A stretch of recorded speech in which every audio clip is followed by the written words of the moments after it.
These days, scientists use the world's fastest supercomputers to model the Earth's climate. But the first numerical model of the Earth was created over 100 years ago. It was done using a pen and paper by Swedish scientist Svante Arrhenius. How good was this first attempt? Arrhenius performed a complex calculation and estimated that if the amount of carbon dioxide in the atmosphere were to double, the planet would warm about 5 to 6 degrees Celsius as a result. That result was remarkably close to estimates from today's complex global climate models. They find that a doubling of the amount of carbon dioxide in the atmosphere will warm the planet somewhere between 2 and 4.5 degrees Celsius. Arrhenius also predicted that if the amount of carbon dioxide in the atmosphere rose and warmed the planets, the atmosphere would be able to hold more water vapor.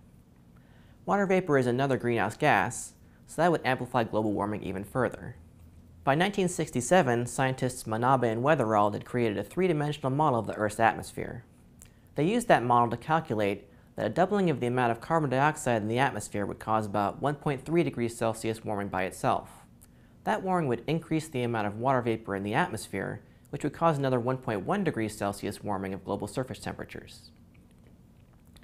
Recent research has found that as the planet is warmed, the amount of water vapor in the atmosphere is increased as anticipated by climate models and by scientists since Svante Arrhenius in the late 1800s. Global climate models have done well in projecting global temperature changes too.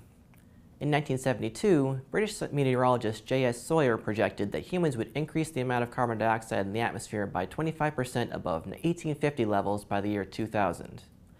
He estimated that the planet would warm about 0.6 degrees Celsius in response. Both projections were almost spot on. In 1975, American climate scientist Wallace Broecker coined the term global warming. He used a global climate model to estimate that due to rising carbon dioxide levels, between 1975 and 2015, the Earth's surface temperature would warm by about 1 degree Celsius. His estimate was about 0.3 degrees Celsius too high, but that's pretty close for a simple climate model that he was using 40 years ago. In 1981, NASA climate scientist James Hansen had developed a somewhat more detailed model of the Earth's climate.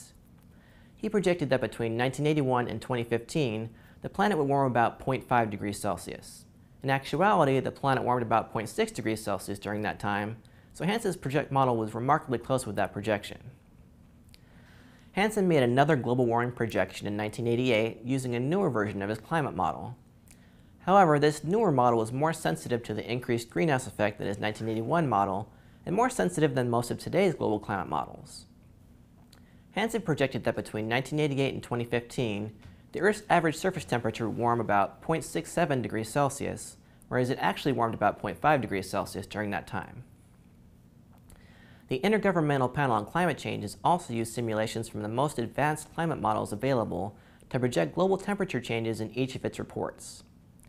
Those reports were published in 1990, 1995, 2001, 2007, and 2014. In each one, the global warming projections made by the climate models have turned out to be remarkably accurate. Climate models have made many more accurate projections too.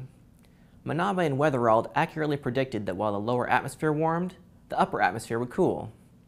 In 1975, they also predicted that the Arctic would warm faster than the rest of the planet, in part because of the decreased reflectivity due to melting ice. In 1989, Stouffer, Manabe, and Bryan predicted that the land surface would warm faster than the ocean surface. Models have predicted the geographic pattern of global warming, the loss of Arctic sea ice, the rising of sea levels, and so on. All of these predictions have come true, confirming that climate models are good representations of the Earth's climates. There's a common myth that climate models are useless. This myth stems from the fallacy of impossible expectations. Many people argue that climate models must be able to make perfect short-term predictions for us to rely on them. However, climate models actually do better in predicting long-term changes. That's because there are a lot of unpredictable factors like ocean and solar cycles that can have significant short-term influences on the climate. Sometimes they have short-term warming effects and sometimes cooling. Over the long term, these effects average out, leaving long-term effects like the increased greenhouse effect to dominate climate change. That makes the long-term changes easier for climate models to predict. As climate scientists Tom Knutson and Robert Talea said in 2005, if we had observations of the future, we obviously would trust them more than climate models. But unfortunately, observations of the future are not available at this time. There's no way to predict the future without a model.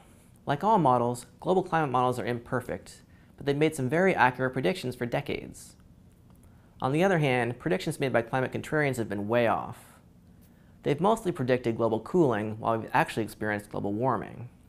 That's a poor track record, not nearly as accurate as predictions made by climate models.